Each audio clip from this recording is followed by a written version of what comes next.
காதல். ஏய் வாய மூடுடா, அச்சன் வை. எல்லாம் போயிடா, நம்பாதீங்க. காபி ஷாப்புக்கு ஒருத்த கூட, பைக்ல போறதுக்கு ஒருத்த கூட, கார்ல சுத்தத்துக்கு ஒருத்த கூட, ரூம்ல ஒருத்த கூட, காதலிக்க ஒருத்த கூட, கல்யாணம் பண்ண இன்னொருத்த கூடயா ஏமாந்து போறீங்கடா, நம்பாதீங்க. மாமா அவன் பேசுறத போய் கேட்டுட்டு இருக்க. ஏய் காதலை பத்தி உனக்கு என்ன தெரியும்? ஏதாவது வேணும்னா சொல்லி வாங்கி தரேன். அது விட்டுட்டு லூசுத்தனமா பேசிட்டு இருக்காத. எனக்கு காதலை பத்தி இல்ல தெரியுமா? எனக்கு லவ் மேரேஜ் ஆச்சு. ஆனா இங்க யாரும் உண்மையா இல்ல. இன்னைக்கு நீ இவரை லவ் பண்ற, நாளைக்கு இவரு வேற ஒருத்தர் லவ் பண்ணுவா. உண்மையா காதல் எங்கடா போச்சு? டேய் நீ பைத்தியமா இருந்தாலும் கரெக்டா பேசுற. ஆனா இங்க எல்லாரும் ஒரே மாதிரி இல்ல, அத பத்தி நீ புரிஞ்சுக்கோ. நீ சொல்றது கரெக்ட்ல.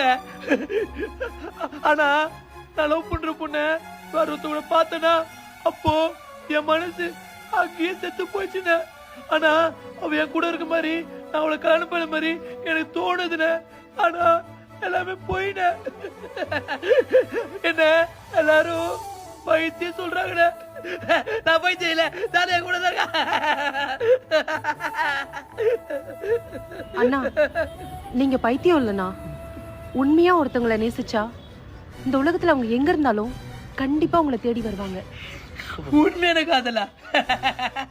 இங்க ஒருத்தர் உண்மையா நேசிச்சா காதலை விட வலிதான் அதிகமா கிடைக்குது. அக்கா என்னைக்குமே இந்த அண்ணனை ஏமாத்திடாதீங்கக்கா. அண்ணன் எந்த சூழ்நிலையும் இந்த அக்காவை விட்டு போயிடாதீங்கண்ணே. இங்க கத்தையால குத்துனா எவ்வளவு வலிக்குமோ, அதை விட நம்ம லவ் பண்ற பொண்ணையும் பையனையும் வேற ஒருத்த கூட பார்த்தா அந்த வலி சாவர வரைக்கும் நம்ம கூட இருக்குண்ணே. என் ஜாட வருவா, நீங்க போயிட்டு வாங்கண்ணே. அக்கா சாப்பிடுறீங்களா? அக்கா அண்ணா சாப்பிடுறியாண்ணே? ஜானு வா ஜானு. இங்க எல்லாரும் நீ இல்ல சொல்றாங்க ஜானு. என் கூட தான் இருக்க. சாப்பிட்டியா? சாப்பிடு சாப்பிடு சாப்பிடு. ஜானு என் கூட இல்ல நினைக்கிறேன்.